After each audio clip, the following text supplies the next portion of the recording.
Conscious competence atau kesadaran berkemampuan. Kita sekarang membicarakan hal yang sederhana sedikit atau melompat sedikit dulu. Masalah dengan berpikir benar kok bisa membuat orang menjadi kaya raya? Berpikir dan bertindak seperti apa yang bisa membuat kaya? Menjawab pertanyaan seperti ini memang harus rinci menjelaskannya, juga harus memberi contoh serta pengalaman. Contoh saja membuat mengerti tapi tidak merubah apapun. Conscious tetap incompetence. Pikirannya tetap tidak berkemampuan. Maju setahap sih, dari unconscious menjadi conscious.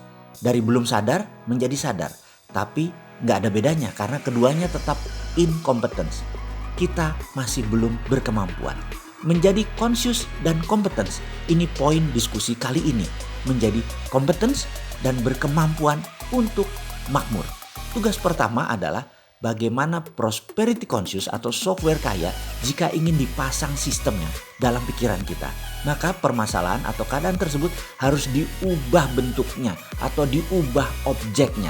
Saya secara pribadi, coach Anda kali ini harus mampu membuat isi kepala sahabat semua untuk saya bisa pasang objeknya. Ini lebih dari visual. Oke, agak sulit menerima informasi ini. Saya ceritakan dalam bentuk lain dengan contoh. Seorang perokok. Baik, saya ini tidak pernah mengatakan bahwa perokok itu buruk. Saya selalu bilang merokok itu baik, tetapi tidak merokok itu lebih baik. Jadi teman perokok tadi ingin berhenti merokok atau quit smoking. Berbagai cara dia sudah lakukan. Dia sudah menggunakan banyak metode, tapi ternyata kalau lagi stres atau dia lagi cari ide atau dia sehabis makan selalu merokok.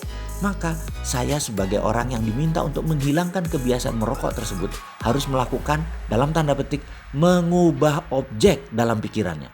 Mengubah database yang ada di otaknya. Sekarang objek dalam pikirannya adalah merokok itu menyenangkan, merokok itu nikmat rasanya, dan lain sebagainya.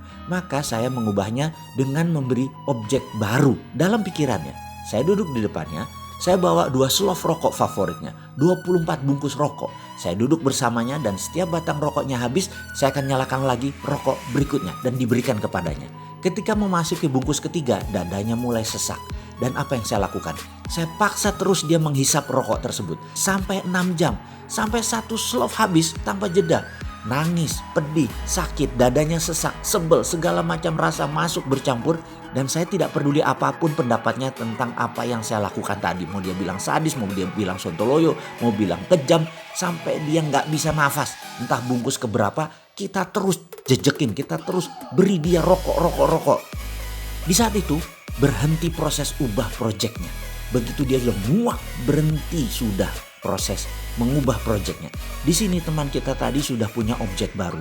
Merokok itu gak enak, merokok itu bikin sesak, merokok itu bikin sakit dan sangat traumatis merokok itu. Dan dia pun berhenti merokok. Pasti di sini pertaruhannya. Kalau dia balik merokok itu mentor abal-abal. Dan ini adalah seni keterampilan merubah sesuatu menjadi objek baru.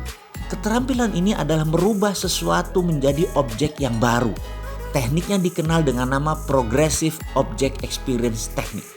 Sehubungan dengan kemakmuran dan mengubah kebiasaan buruk yang berulang-ulang dengan servo, kita pun akan melakukan tindakan Progressive Object Experience ini. Kita akan segera mempraktekkan Progressive Experience ini dengan belajar berimajinasi. Itu yang pertama dulu adalah Projected Imaginary, membayangkan sebuah project. Dan kita akan mulai pelajaran yang lebih dalam, merubah servo negatif.